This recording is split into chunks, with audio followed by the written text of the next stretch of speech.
말씀을 가지고 진흙 속에서 피우는 꽃과 같이, 진흙 속에서 피우는 꽃과 같이라는 제목으로 말씀을 나누고자 합니다. 우리가 읽은 본문은 하박국인데요, 이 하박국은 선지자였습니다. 남유다의 선지자였습니다. 선지자들이 보통 하나님의 뜻을 하나님께 듣고 또 하나님 백성을 향해서 그 뜻을 전하고 선포하는 역할을 감당하는 사람입니다. 그래서 성경을 보게 되면 대부분의 선지자들은 백성을 향해 구원과 거룩의 심판을 이렇게 선포합니다. 선언하죠. 그런데 하박국의 독특함은 뭐냐면 백성이 아닌 하나님께 외친다는 것입니다. 하나님께 어찌 보면 따지고 있는 모습이 담겨 있다는 것이죠. 그래서 우리가 1장을 다 읽지는 않았지만 쭉 읽어보면 어째서, 우째서, 어찌하여 라는 말들이 무려 3번이나 반복됩니다.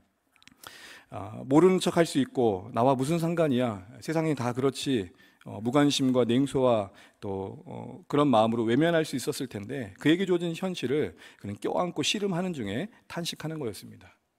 그의 이름의 뜻이 껴안고 씨름하는 자였기 때문입니다. 그가 어떤 현실을 껴안았냐면, 첫 번째, 탄식할 수밖에 없었던 이유는 그 처한 민족의 현실이 참 괴로웠습니다. 하박국 1장 3, 4절 한번 읽어보겠습니다. 시작. 어찌하여 내게 제약을 보게 하시며 폐역을 눈으로 보게 하시나이까? 겁탈과 강포가 내 앞에 있고 변론과 분쟁이 일어난다이다.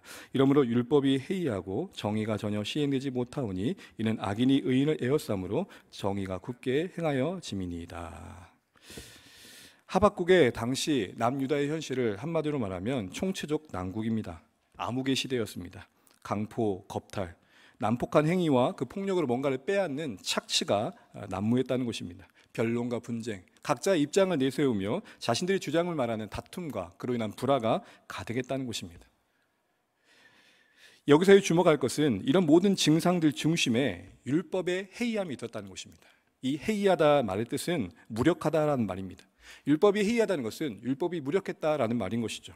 그 말은 다시 다른 말로 바꿔 말하면 하나님의 백성들 가운데 하나님의 말씀이 전혀 힘을 발휘하지 않았다는 것입니다. 저희 공동체가 늘 말하는 것처럼 우리에게 하나님의 말씀이 작동되어지고 있습니까? 라는 말로 바꿔볼 수 있는 것입니다. 전혀 작동되지 않았다는 것입니다. 그 중심에는 백성들에게 하나님의 말씀이 전혀 권위 있지 않았고 가벼이 여겨졌음을 보여주는 것입니다. 그리고 그러한 결과가 이런 관영한 재해 현상을 더 만들어냈다는 것입니다. 여기서 한번 점검해 볼 것들이 있습니다. 오늘 우리의 삶은, 우리의 공동체는, 우리의 목장은 말씀이 작동하고 있는가? 여러분의 고백과 또 함께하는 나눔 속에 말씀이 작동되어진, 말씀이 필터링 되어진 나눔들이 있는가 생각해 보는 것이죠. 교육자들이 또 새벽마다 설교를 할 때 매주 주일 말씀을 다시 한번 되짚고 나누는 것 또한 이와 무관하지 않습니다. 왜냐하면 말씀을 들음과 함께 살아내는 데 중요한 목적이 있기 때문입니다. 말씀을 많이 듣는다고 그대로 살아내는 것이 아니니 단 한 가지의 말씀이라도 제대로 살아내보자라는 뜻이 담겨 있는 것입니다. 우리 모두는 그리스도 안에서 궁극적인 죄의 심판으로부터 구원받은 하나님의 백성입니다. 그러나 그럼에도 불구하고 이 구원이 이루어지는 날까지 그 여정 속에 우리는 끝없는 죄와의 싸움의 현장에 처해 있음을 아셔야 됩니다. 죄의 유혹 아래 힘없이 무력하게 반응할 수밖에 없는 죄된 본성이 이 낮은 몸과 함께 여전히 남아있다는 것입니다. 부활과 함께 거룩한 몸을 덧입기 전까지는 우리는 죄의 그 미끼에 반응할 수밖에 없는 존재들입니다.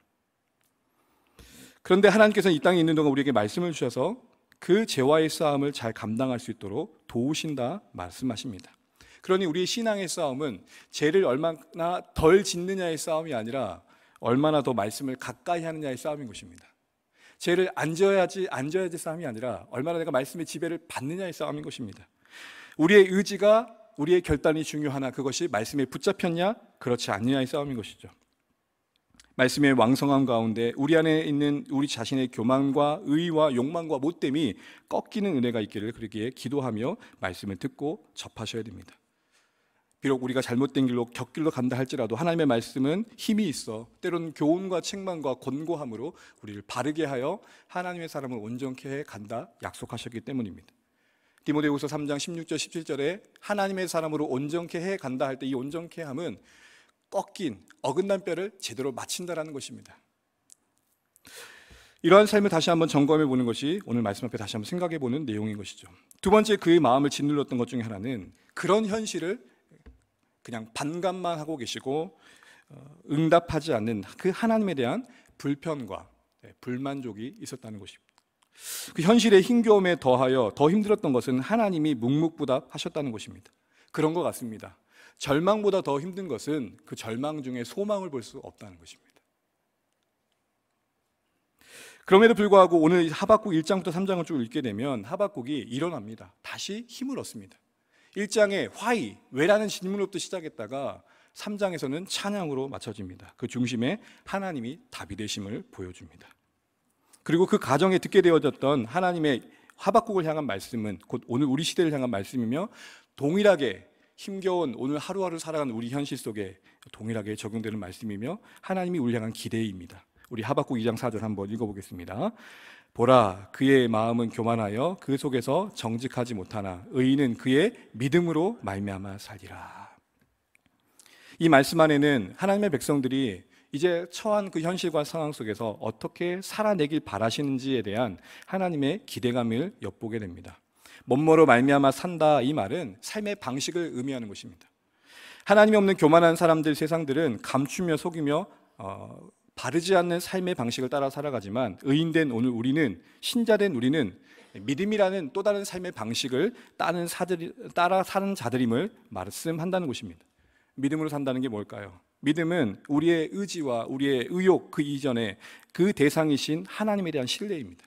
우리가 믿음이 있다라는 것은 내가 얼마나 의욕 충만하냐, 내가 얼마나 성령, 뭔가 의지로 충만하냐 이전에 얼마나 하나님을 제대로 알고 있느냐, 얼마나 그 하나님을 아는 만큼 의지하고 있느냐라는 것입니다. 하나님에 대한 신뢰의 기초에서 신실하게, 성실하게, 때로는 인내하며 때로는 희생하며 기다리고 버티며 견뎌내는 것입니다. 믿음은 뭐라고요? 하나님에 대한 신뢰에 근거하여 우리의 언행 심사가 이루어지는 것입니다. 때론 필요하다면 신실하게, 성실하게 인내와 희생과 기다림과 버팀과 견딤으로 지내가는 것입니다. 다른 말로 표현하자면 우리의 현실과 상황에 영향을 받는 것이 아니라 그 상황과 환경으로부터 독립자가 되는 것입니다. 어제의 후회에 발목 잡혀 오늘을 버리지 않으며 내일의 불안에 짓눌려 오늘을 잃지 않는 것입니다. 오늘을 사는 것입니다. 이러한 삶의 방식을 다른 표현을 하자면 저는 오늘 제목처럼 진흙탕 가운데서 꽃을 피우는 것이라 할 수 있을 것 같습니다. 여러분 주변에 지나가다 보면 잘 정돈된 정원에 꽃이 예쁘게 피어있는 것을 보게 되면 다들 이렇게 말하죠. 아이고 예쁘다 하면서 감격합니다. 그런데 여러분 정말 그 뭔가 식물이 자라기 어려운 환경 속에서 피어있는 꽃을 보게 되면 어떻게 하죠? 감격 그 이상의 감동을 합니다. 예를 들어서 어떤 질퍽한 한번 사진 한번 보여주시겠습니까? 진흙밭이나 어떤 돌밭, 시멘트 같은 데서 이렇게 꽃이 피우는 걸 보십시오. 그러면 정돈된 꽃밭에서 핀 꽃보다 더 큰 감동으로 바라보면서 이렇게 말합니다. 이야, 이런 데서도 꽃이 피네? 이야, 이런 데서도 이런 꽃이 펴? 수많은 화려한 꽃들보다 더 시선을 갖게 됩니다. 바로 그것입니다. 우와, 이런 상황에서도 감사하네? 야, 우와, 이런 상황에서도 기뻐하네? 아, 저런 상황에서도 사랑을 하며 헌신을 하네? 이것이 신자된 우리의 삶의 한복판에서 보여야 할 다름이며 구별입니다. 우리는 흔히 신앙에서 구별되어진다라고 말을 하면은 주일에 교회에 와서 단대 놀러 가지 않고 교회 출석하여 예배 드리는 것을 떠올립니다. 맞습니다. 그것도 하나일 것입니다. 때로는 어떤 헌금을 하며 교회 안에서 어떤 봉사의 직분을 감당하는 것을 떠올리게 됩니다. 그것도 중요합니다. 그러나 우리가 보여야 할 또 성경이 내내 말하는 진정한 구별됨, 다름은 삶의 방식의 다름입니다. 삶의 태도의 다름입니다. 주어진 상황과 현실을 대하는 다름입니다.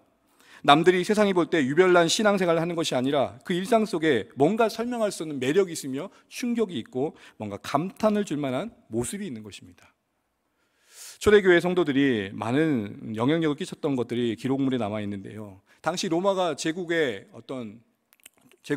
주도권을 가지고 다스려 갈 때에 초대교회가 영향을 끼치고 신앙에 파급력이 있었던 모습 속에선 이런 것들이 있었습니다. 그들의 삶이 있었던 것이죠. 기독교 신앙을 경멸하기 위해서 원형 경기장에서 굶주린 사자들을 풀고 그리고 먹잇감이 되는 공개 처형을 행하는 것들이 있었습니다.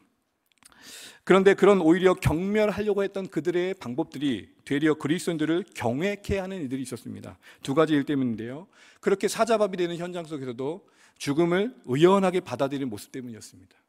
또 하나는 그리스도인들이 얼만큼 여성을 위하는 것을 보았을 때였습니다. 맹수가 달려오는데 남자들이 먼저 도망친다고 도망치는 게 아니라 여자들을 감싸 안고 보호하는 모습에 당시 그것을 구경하고 있던 관료의 여인들이 뻑한 겁니다. 뭐해? 봐봐. 당시에 여성들은 큰 차별을 당했고 사회적 신분에 명예롭지 못함을 당했기 때문에 더구나 더 그랬을 것입니다. 죽기 살기에 바쁜 그 시간 속에 누군가를 보호하는 그 모습에서 감격을 받았던 것이죠. 이런 삶의 방식의 다름은 여러분 아시는 것처럼 하나님을 얼마나 바르게 따르느냐에 있습니다. 다름은 따름의 열매입니다. 하나님이 어떤 분이신지를 바르게 알고 그 하나님을 찾고 의지하며 따르는 삶의 결과물이라는 것이죠. 초대교회 성도들이, 특별히 그 남성들이 험악한 사자의 먹잇감 되는 그 순간에도 여인들을 먼저 보호할 수 있었던 것은 아마도 그리스도께서 교회를 위해 자신을 주셨던 것들이 무엇인지를 알았기 때문이며 그것을 따랐기에 가능한 일이었을 것입니다. 오늘 이러한 삶의 모습을 하나님의 말씀인 하박국이, 하나님의 하박국 말씀이 우리에게 초대하고 있습니다. 우리는 하박국 말씀을 쭉 열게 되면 그 시작부터 현실에서 번뇌하고 힘겨운 하박국을 만나게 됩니다. 사실 이 모습은 우리의 자화상이기도 합니다. 다른 시대를 분명 살고 있지만 현실이라는 동일한 무게감은 별반 다를 바 없기 때문입니다. 그러나 하박국은 번뇌하고 고민하고 현실을 외면했던 게 아니라, 거기서 끝내는 게 아니라 껴안습니다. 보고 싶지도 않고 버려내고 싶은, 왜 이것을 보게 하셨습니까? 라는 현실을 끌어안습니다. 그리고 품고 씨름합니다. 그 이름 그 뜻대로 말입니다.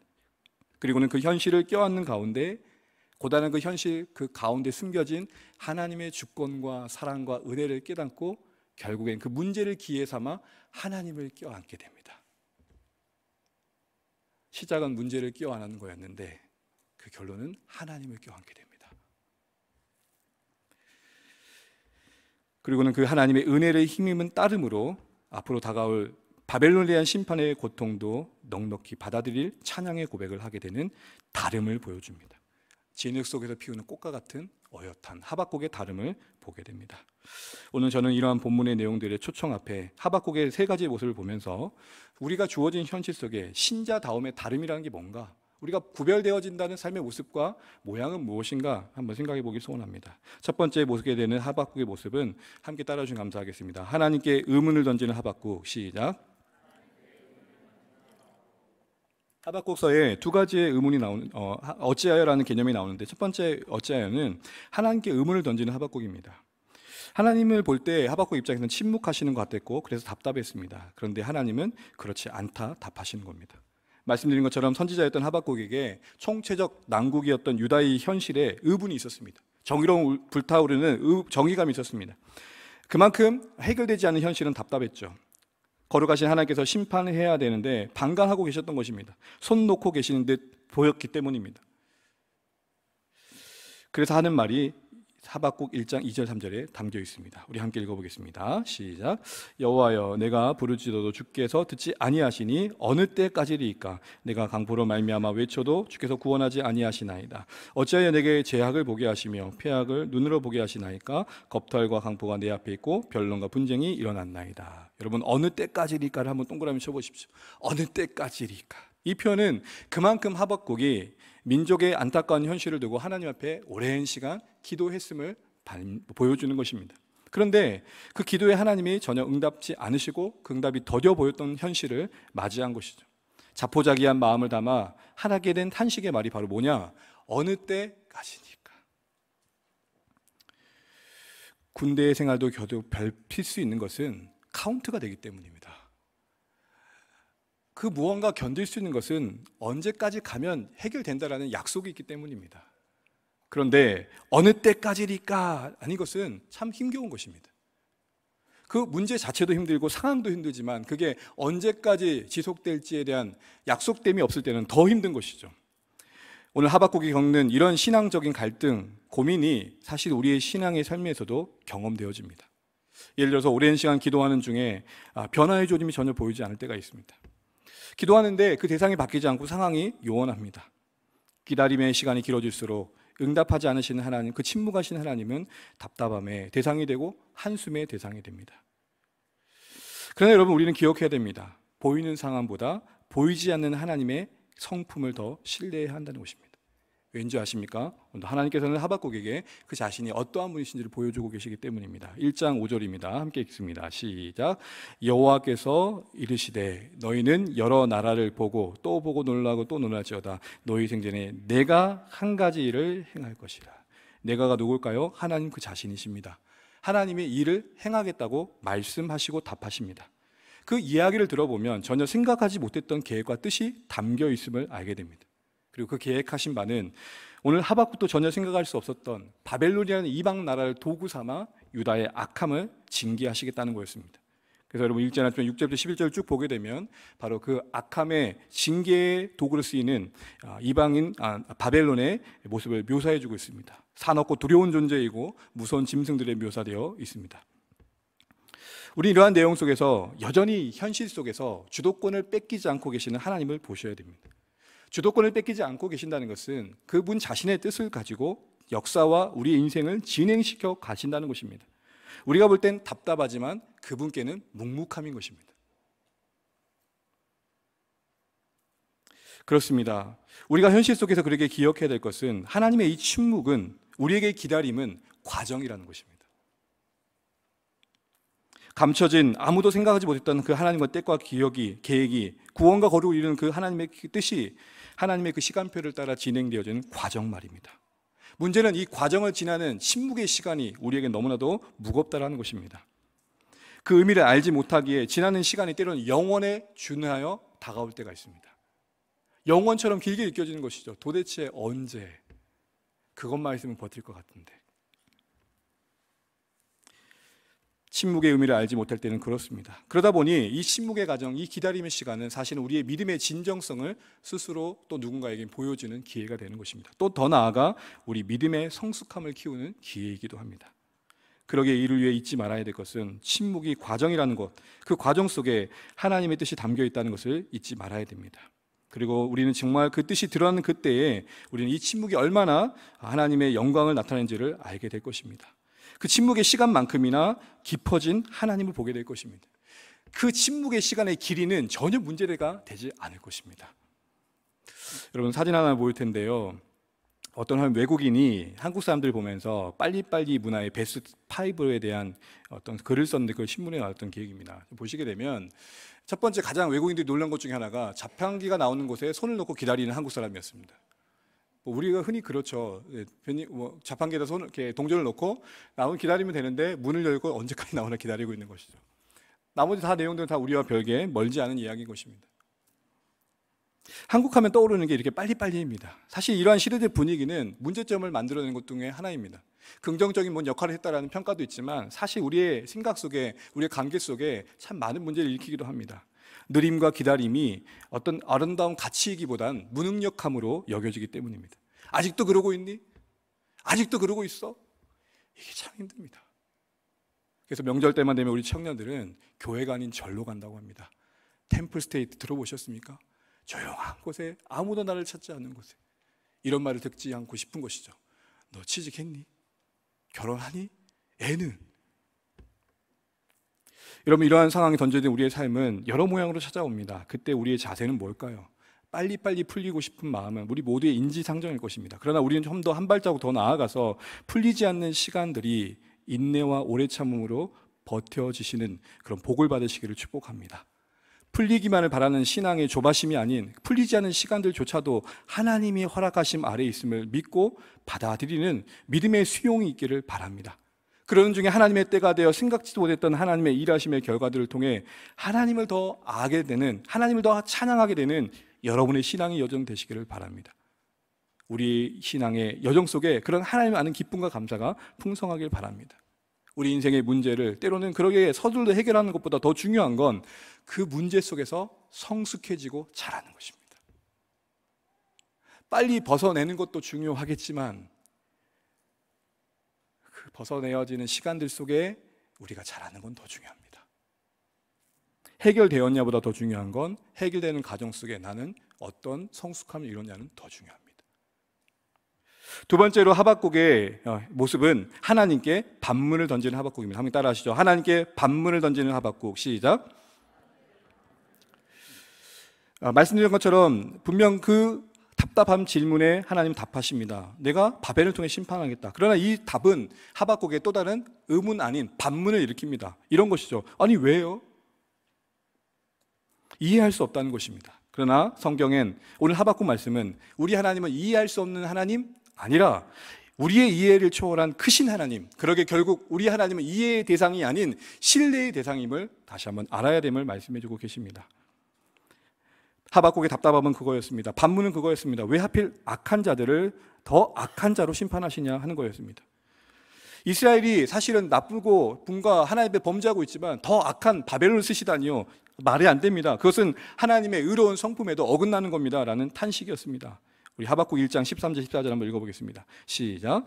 주께서는 눈이 정결하심으로 악을 참아 보지 못하시며 폐역을 참아 보지 못하시거늘 어찌하여 거짓된 자들을 방관하시며 악인이 주께서 어찌하여 사람을 바다의 고기 같게 하시며 다스린 자 없는 벌레 같게 하시나이까. 하나님, 악인이 자기보다 의로운 사람을 삼키는데도 가만히 계십니까? 하고 따지고 있습니다. 이런 것이죠. 이렇게 하시면 안 되죠. 처음에는 답답하면 어떻게라도 해주세요 라고 구했는데 주시고 나니 그건 아니죠 라고 답하고 있는 것입니다. 하나님의 응답의 내용이 수용되지 않는 것입니다. 이에 대해서 하나님께서는 바벨론은 심판받을 것이고 결국 그 과정은 물이 바다를 덮은 같이 하나님의 영광을 드러내는 기회가 될 거라고 답하십니다. 하박국 2장 13절 14절입니다. 함께 읽습니다. 민족들이 불탈 것으로 수고하는 것과 나라들이 헛된 일로 피곤하게 되는 것이 만군의 여호와께로 말미암이 아니냐. 이는 물이 바다를 덮은 같이 여호와의 영광을 인정하는 것이 세상에 가득함이니라. 민족들이 불탈 것을 수고하는 것, 나라들이 헛된 일로 피곤하게 되는 건 바로 바벨론이 결국은 허망하게 무너지는 것을 의미하는 것입니다. 심판받게 되는 것을 말합니다. 결국 그것이 하나님께로 말미암아 이루어짐을 말합니다. 그러면서 그것이 다만 심판이 아닌 온 세상 가운데 하나님의 영광을 드러내는 기회가 될 거라고 다른 내용을 말씀하십니다. 분명한 건 하박국의 생각과는 달랐다라는 것입니다. 하나님은 더 큰 그림을 갖고 계셨다는 것입니다. 그 그림 안에 바벨론의 심판이 있었고 하박국도 생각하지 못했던 구원의 계획이 있었던 것입니다.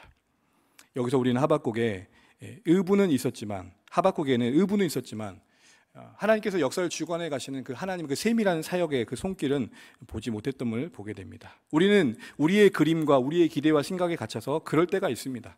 우리의 이해와 안에, 우리의 판단 아래 하나님이 제단의 대상이 될 때가 있다는 것입니다. 하나님은 크신데 우리 생각 안에 제단시키는 것이죠. 여러분 혹시 당구를 쳐본 적이 계십니까?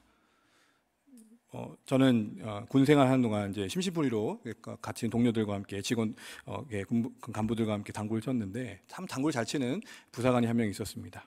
저는 그때 물 50이었습니다. 이제 막 당구의 초입부였던 것이죠. 근데 여러분 다 아신 것처럼 당구는 마지막에 3쿠션으로 종료해야 됩니다. 쿠션을 치는데 전혀 길이 않은 방향으로 가는 겁니다. 제가 그랬습니다. 첫마디. 나는 당구도 잘 모르지만 그래 가도 되겠어? 왜 그렇게 치세요? 라고 했는데 그 결과를 보고 놀랬습니다. 길이 있었습니다. 요게 각이 오묘합니다. 우리는 하나님을 향해 그래도 되겠어 라고 말할지 모르지만 우리가 모르는 길이 있습니다. 그게 물 50이 못 보는 800다마의 종기합입니다. 우리가 현실 속에 주어진 내 경륜과 연륜과 판단으로 쉼없이 판단해 가다 보면 우리 안에 일어나는 게 뭡니까? 조급함입니다. 크리스천이 지켜야 할 마음의 재란 책에서 조급함을 이렇게 정의했습니다. 조급함은, 다른 말로 성급함은 어떤 면에선 모든 일을 자신의 기준과 기대의 원함에 맞추려는 죄이다. 왜 죄일까요? 그것이 하나님께 적용될 때는 자기 기대에 맞추지 않은 하나님이 원망의 대상이 되기 때문이고, 그게 관계 속에서 적용될 때는 누군가에게는 살아오는 판을 걷는데 주변을 긴장시켜 상처를 줄 수 있기 때문입니다. 사랑하는 여러분, 오늘 우리는 우리가 원하지 않는 그림을, 우리가 원하지 않는 어떤 삶의 방향을 만나게 될 때가 있습니다. 여러분, 그때 우리가 다시 한번 회복해야 게 뭘까요? 바로 하나님은 더 크시다는 것입니다. 우리가 모르는 길을 보고 계신다는 것입니다. 이러한 생각들 속에 여러분, 우리 서로를 향한 마음이 이런 하나님의 크심 아래 있을 때 쉽게 마침표를 찍지 않는 것입니다. 넌 아니야 쉽게 단정짓지 않는 것입니다. 만약 누군가가 이런 하나님의 큰 그림을 잘 생각하지 못하고 그 순간의 모습을 받고 정죄했다면 아마 제가 여기 있는 것을 설명할 수 없을 것입니다. 우리 하나님의 큰 그림 아래 여러분 우리의 인생이 있고 우리의 삶이 있고 신앙이 있다는 걸 알 때 우리의 가장 기본적인 자세는 맡기는 겁니다. 우리는 다 알아야 된다는 강박관념과 내가 다 이해해야 된다는 이상한 생각들을 할 때가 있습니다. 인생길 알고 가는 게 아니라 맡기고 가는 것임을 아멘 하시며 더 큰 그림 아래 우리의 인생이 있음을 아시고 그것을 인도해 가시는 하나님을 신뢰하며 오늘도 포용력 있게 넉넉하게 주어진 현실을 살아내시는 저와 여러분 되시기를 주의 이름으로 축원합니다. 세 번째로 볼 수 있는 것은 하박국의 모습은 이것입니다. 함께 따라해 주시죠. 성루에 서서 자리를 지키며 기다리는 하박국. 시작. 세 번째 하박국의 모습을 보게 됩니다. 이 하박국의 모습 속에서는 어떻게 해서든지 간에 모든 문제를 하나님과의 만남 속에서 풀어내려는 의지를 보게 됩니다. 하박국 2장 1절입니다. 세 번역으로 한번 읽어보겠습니다. 시작. 내가 초소 위에 올라가서 서겠다. 망대 위에 올라가서 나의 자리를 지키겠다. 주님께서 나에게 무엇이라고 말씀하실지 기다려보겠다. 내가 호소한 것에 대하여 주님께서 어떻게 대답하실지를 기다려보겠다. 여기서 초소는 성곽에 있는 망루를 말합니다. 오늘 성류에 섰다라는 것은 하박국이 문제로부터 벗어나 적극적으로 하나님을 더 가까이 했다라는 것입니다. 성류는 성내에서 파수하는 것을 목적으로 한 가장 높은 곳, 탑을 말합니다. 그건 그만큼 하늘에 가깝다라는 것이죠. 사진 한번 보여주겠습니까? 바로 이렇게 생겨 있습니다. 예루살렘 성내에 있는 성곽 다윗의 망루인데요, 가장 높은 곳에 있는 곳입니다. 이 성루, 망루, 망대, 이것은 구약에서는 이런 의미를 갖습니다. 잠언 18장 10절 말씀에 여호와의 이름은 견고한 망대라, 여호와의 이름은 견고한 성루라, 의인은 그리로 달려가서 안전함을 얻느니라. 구약이 그려내고 있는 망대의 이미지는 하나님이십니다. 결국 그러기에 하박국이 망루, 성루로 올라갔다는 것은 하나님께 달려갔다는 것입니다. 그의 선택이 하나님이었다는 것입니다. 문제들 앞에 매몰되기를 결단하지 않고 문제를 가지고 하나님께 가기를 결정했다는 것입니다. 사랑하는 성도 여러분, 문제를 가지고 하나님께 적극적으로 나아갔다는 것, 그리고 그것을 위한 구체적인 장소가 있었다는 것을 기억하십시오. 여러분, 우리가 하나님 앞에 문제를 맡긴다는 것은 그냥 흐느끼며 때로는 신음한 소리를 내는 게 아닙니다. 구체적인 기도의 장소가 있는 것입니다. 저와 여러분에게 이 공동체, 이 예배당이 영적 성루가 되는 축복이 있으시길 주의 이름으로 축원합니다. 문제가 되실 때 늘 오십시오. 오픈되어 있습니다. 가는 물어봅니다. 퇴근 시간이 언제냐고. 기도하러 오는데 무슨 퇴근 시간이 중요합니까? 기다려드리겠습니다. 죄송합니다. 또 이 말을 듣고 철회하신 분이 혹시 계실지 모르겠습니다. 두 번째로 성루는 묵상의 자리였습니다. 듣는 자리였습니다. 성루는 어느 곳보다 조용한 자리입니다.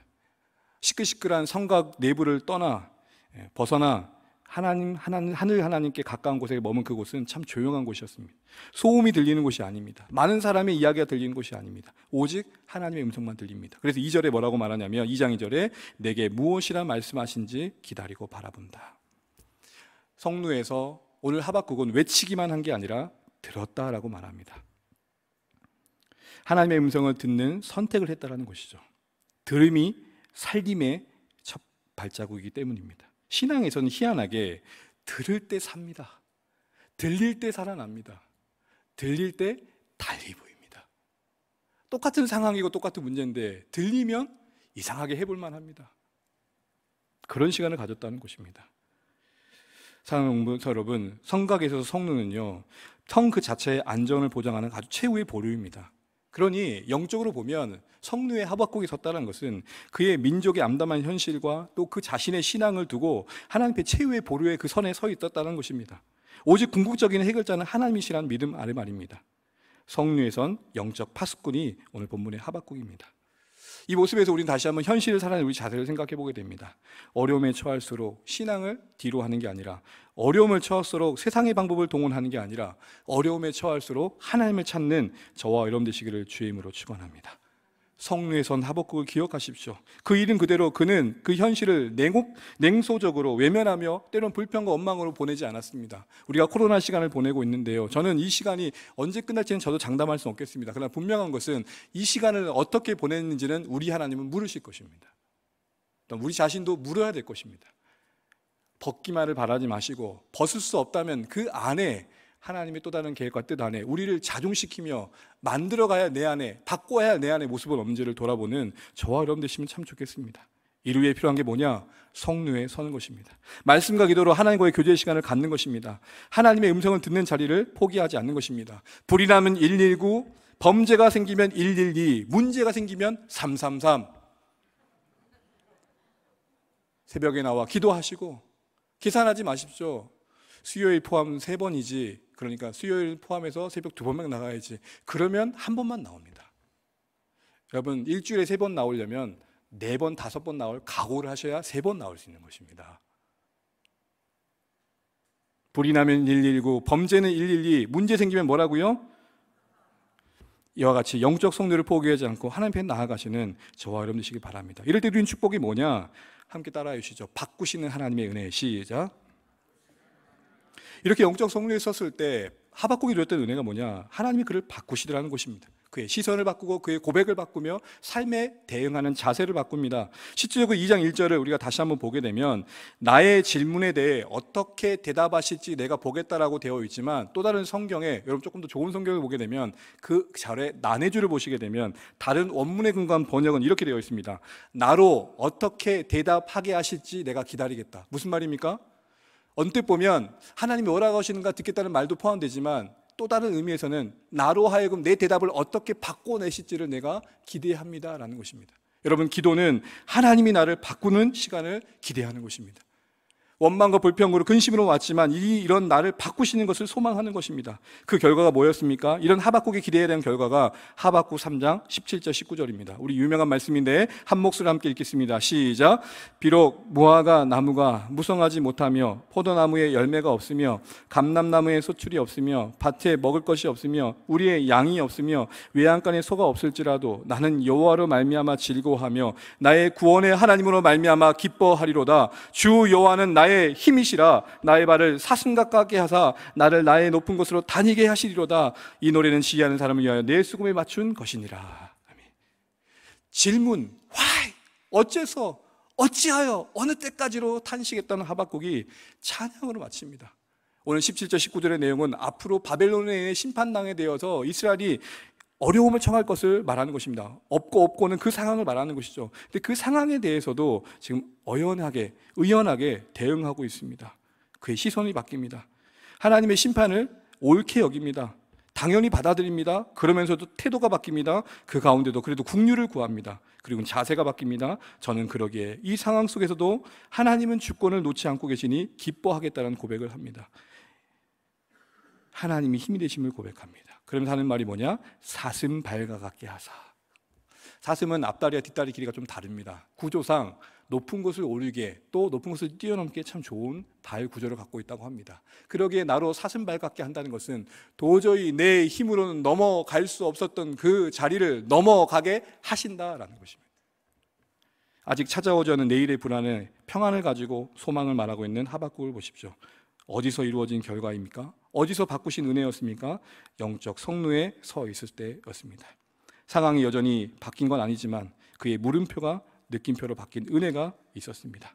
사랑하는 성도 여러분, 설명할 수 없는 은혜가 우리 인생 가운데 넘치시기를 바랍니다. 도저히 감당할 수 없는 것 같은데 기도하다 보니 여기까지 온 저와 여러분의 생애 아니십니까? 앞으로도 그런 은혜로 우리를 붙드실 하나님을 바라보면서 정말로 여러분의 영적 성루가 빼앗기지 않으시기를 바랍니다. 아까 새벽녘 2장 1절을 읽겠지만 뭐라고 말합니까? 내가 그 자리를 지켰다라고 말합니다. 지켜야 할 자리인 것입니다. 빼앗기지 말아야 할 자리인 것입니다. 여러분 자신에게 너무 몰입하지 마십시오. 그렇다고 문제를 또 외면하지도 마십시오. 여러분 그 문제를 끼어안다 보면 그 속에 담긴 하나님의 또 다른 계획과 은혜 안에서 하나님을 껴안는, 문제를 껴안다가 결국은 하나님을 안고 소망을 말하는 저와 여러분의 생애 되시길 주영으로 축원합니다. 이런 말이 있었습니다. 태양을 등지면 그림자는 지울 수 없다. 하나님을 등진 뒤 무엇이 가능하겠습니까? 태양을 등지고 있는 내내 여러분 앞엔 그림자뿐일 것입니다. 어려움에 처할수록 세상 방법 아닌 하나님 음성, 하나님께 나아감, 하나님을 찾아감, 하나님과의 만남 속에 문제를 풀어낸 그 애씀이 저와 여러분에게 있길 바랍니다. 그런 삶을 통해 자연스럽게 우리 삶 가운데 향기가 나는 것입니다. 성루에서 하나님을 만난 향기, 그 흔적을 일상에서 나타내 보이는 것이 우리 삶의 사명입니다. 지난번에 말씀드린 것처럼 우리가 가장 살아가는 내내 해야 될 중요한 사명 중에 하나는 하나님과 함께하는 인생의 다름이 무엇이뇨? 똑같은 현실을 살아내지만 하나님과 함께하는 인생은 어떤 선택을 하며 어떤 모습으로 살아내느냐, 이것을 나타내 보이는 일에 우리의 각자의 그 다양한 삶의 자리가 소중한 것입니다. 포지션의 문제 이전에 펑션의 문제인 것이죠. 아무도 눈길 주지 않는 그곳에서도 하나님과 함께하는 인생의 미소를 보이고 있으면 잘하고 계시는 겁니다. 누구나 박수치는 그런 주목받는 자리에 있다 할지라도 여전히 욕망에 매여 있고 하나님만이 다른 것에 붙들린 인생을 살고 있다면 잘못하고 있는 것입니다. 하나님과 함께한 흔적, 하나님을 만난 흔적을 여러분 일상에 흘려보내는 저와 여러분 생애 되시길 바랍니다. 여전히 일해 가시는 하나님을 알기에 오늘도 주어진 일상을 사랑하는 것입니다. 여전히 일해 가시는 하나님을 알기에 섭리 가운데 묶어주신 공동체를 사랑하는 것입니다. 나보다 크신 뜻과 계획을 갖고 계신 하나님을 알기에 원망과 불평이 오더라도 집어삼키고 기대감으로 인내하기를 결단하는 것입니다. 늘 가까이 계신 하나님을 만났기에 간용과 평안을 보여내는 것입니다. 용서와 용납의 하나님을 만났기에 조금 더 넓은 마음으로 친절과 자비로 오늘 하루를 살아내 주시는 것입니다. 그리고는 그들에게, 그것을 본 자들에게 그 중심에 있는 하나님이 알아지게 하는 것입니다. 도저히 넘을 수 없는, 담을 넘는, 도저히 짊어질 수 없는 인생의 무게를 짊어지는 여러분의 미소와 우직함과 묵묵함이 하나님의 영광을 말씀하시는 또 다른 메시지인 것입니다. 이 일 하라고 우리의 다양한 삶의 자리를 허락하셨음을 잊지 마십시오. 이 일 감당하기 위해 영적 성루를 뺏기지 않는 저와 여러분의 삶이 되시기를 주의 이름으로 축원합니다.